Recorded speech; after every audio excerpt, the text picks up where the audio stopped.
Alice Ouellette est partie de la maison ce matin-là pour aller à ses cours de judo, elle a dit à son mari, Raoul, de pelleter l'escalier de l'entrée avant d'aller travailler. M'as-tu compris, là?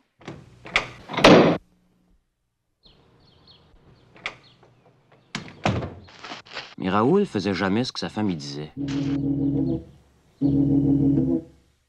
En revenant à la maison le soir, Raoul a vu qu'il y avait un corps dans les marches. C'était le facteur. Il avait dû glisser sa glace que Raoul n'avait pas enlevée, c'est évident, puis il s'était cassé le cou. Raoul, qui avait peur que le syndicat des facteurs y tombe dessus, a décidé de rentrer le corps dans la maison.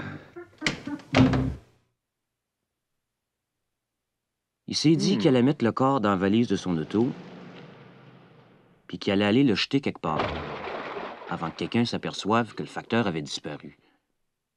Mais là, il y avait un problème. Si la police faisait une enquête sur la disparition du facteur, il y aurait des indices assez clairs. Toutes les maisons avant-anciennes, sur la route du facteur, auraient eu leur mal ce matin-là. Les maisons après-anciennes, non?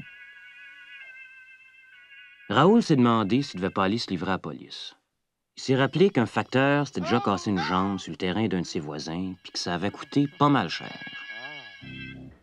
Un coup cassé, ça devait bien valoir au moins 10 jambes cassées.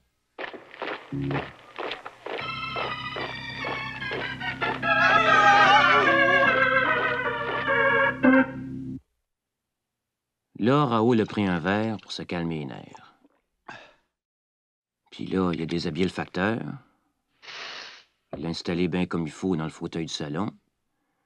Il a mis l'uniforme du facteur, puis il est allé passer à malle.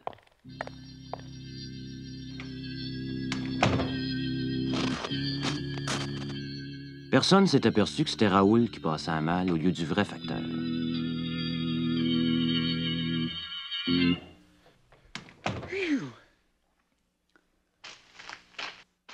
En revenant, il s'est rendu compte qu'il avait laissé ses clés dans ses poches de pantalon à lui, pas dans celles du facteur.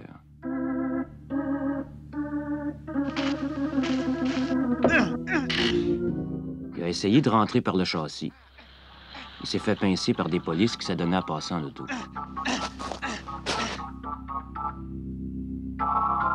Ils l'ont accusé d'avoir voulu rentrer dans la maison par effraction. Raoul leur a répondu que c'était sa maison. Mais les polices ne pouvaient pas croire qu'un facteur pouvait se payer une maison de ce prix-là. Raoul s'est souvenu qu'il y avait un cadavre dans son salon. Ils ont décidé de laisser faire. Pendant qu'il l'amenait, une des polices a dit à Raoul qu'il était la honte du syndicat des facteurs.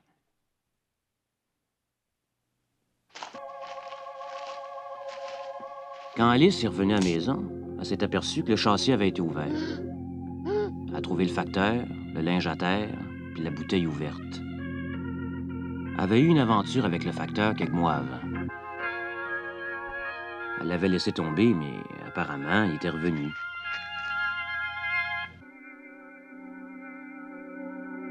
Il avait trouvé moyen de rentrer pour la voir. Allô? Puis vu qu'elle y était pas, il avait bu à moitié d'une bouteille de scotch.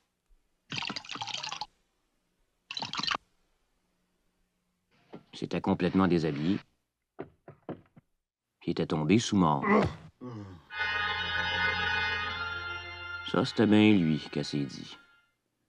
De peur que son mari revienne puis qu'il le trouve là, à rhabiller le facteur, elle l'a mis dans son auto. Elle l'a ramené chez lui. Elle l'a monté jusqu'à son appartement, puis elle l'a couché dans son lit. Elle l'a embrassé une dernière fois avant de partir. C'est là qu'elle s'est aperçue qu'il respirait pas. Elle s'est mise à penser que ça s'était peut-être passé autrement.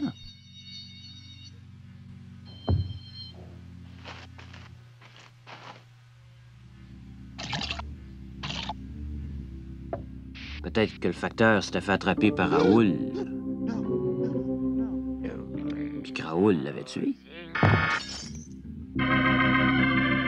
Puis peut-être que là, Raoul était en train d'acheter un fusil pour la tuer, elle aussi.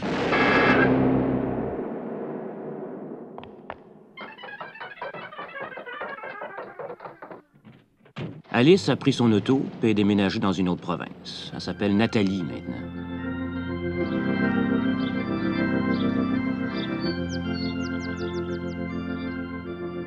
Entre-temps, Raoul avait été relâché par la police.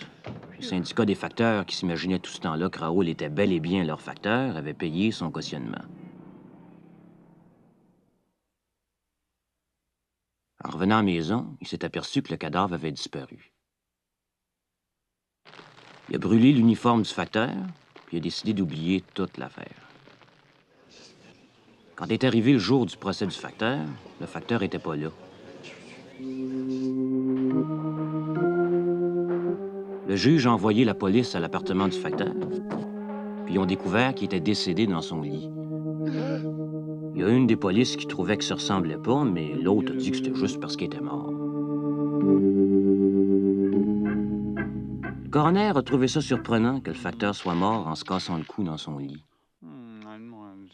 Il en a déduit que le facteur, plein de remords à cause de son crime, avait rêvé qu'il se faisait pendre. Résultat, réflexe nerveux des muscles du cou qui ont cassé le cou. Après un bout de temps, Raoul a fini par plus s'inquiéter que le cadavre soit disparu puis que sa femme soit jamais revenue.